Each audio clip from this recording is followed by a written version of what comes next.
Donc je reprends, il y aura deux vérifications à faire. La première vérification, on doit vérifier que la contrainte transmise à la fondation à travers la plaque d'assise. La plaque d'assise نقدروا نعتبروها هي البوطو ديالنا، بحال ان بوطو، بحال هو البوطو. لحقاش البوطو دابا ماشي هو اللي كي ترونسمي. دونك لو بوطو il transmet la charge la platine, la plaque d'assise. La plaque d'assise, c'est elle qui transmet la charge la fondation. Donc d'abord, on doit s'assurer que la charge transmise par la plaque d'assise, la fondation, est inférieure à la contrainte admissible du béton. La contrainte admissible du béton, qui donc, la résistance à 28 jours divisée par 1,85. D'accord, on vérifie l'état limite ultime. Donc, on vérifie l'état limite ultime. Donc, voilà. La deuxième vérification, ça sera l'épaisseur de la plaque. Donc, on vérifie donc deux choses. On doit vérifier que la contrainte transmise par le biais de la plaque d'assise à la fondation est inférieur à la contrainte admissible du béton. Donc, là, on a un massif, une semelle.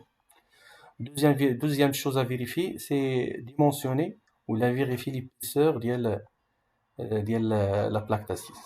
Donc, on va commencer par la première vérification. Donc, la première vérification, donc, on doit vérifier que la contrainte donc on doit vérifier que la contrainte transmise par la plaque d'assise à la fondation est inférieure à la contrainte admissible du béton. Donc, comment on va exprimer ça? Donc, on va prendre un exemple.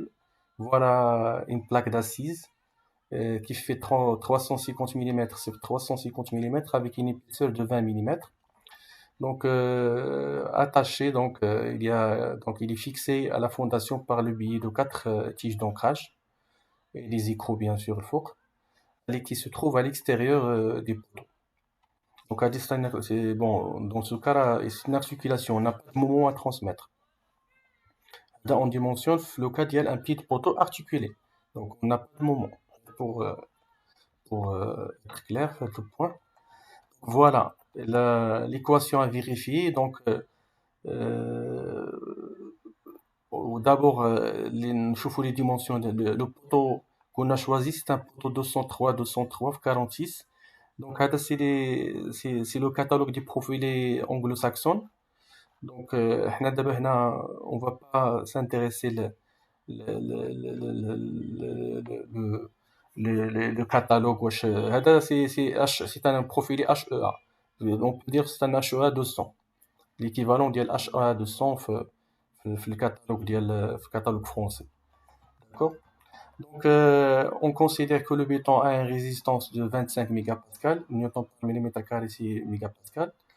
Voilà les données pour les caractéristiques géométriques de le poteau. On a une hauteur de 203,2 mm, une largeur de 203,6 mm, l'épaisseur de la lame du poteau 7,2 mm, l'épaisseur du flange ou des semelles 11 mm. Donc, root radius, le rayon, le raccorddement ma bin lame ou la semelle, c'est 12,2 mm. Le diamètre de la section, c'est 1187 mm.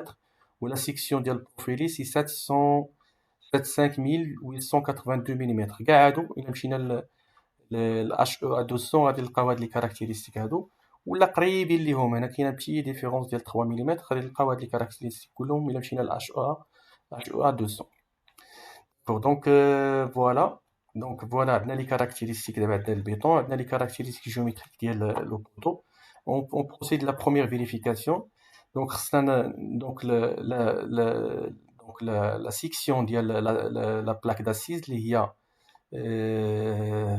AB، سميناها AB، هي 350 x 350 mm.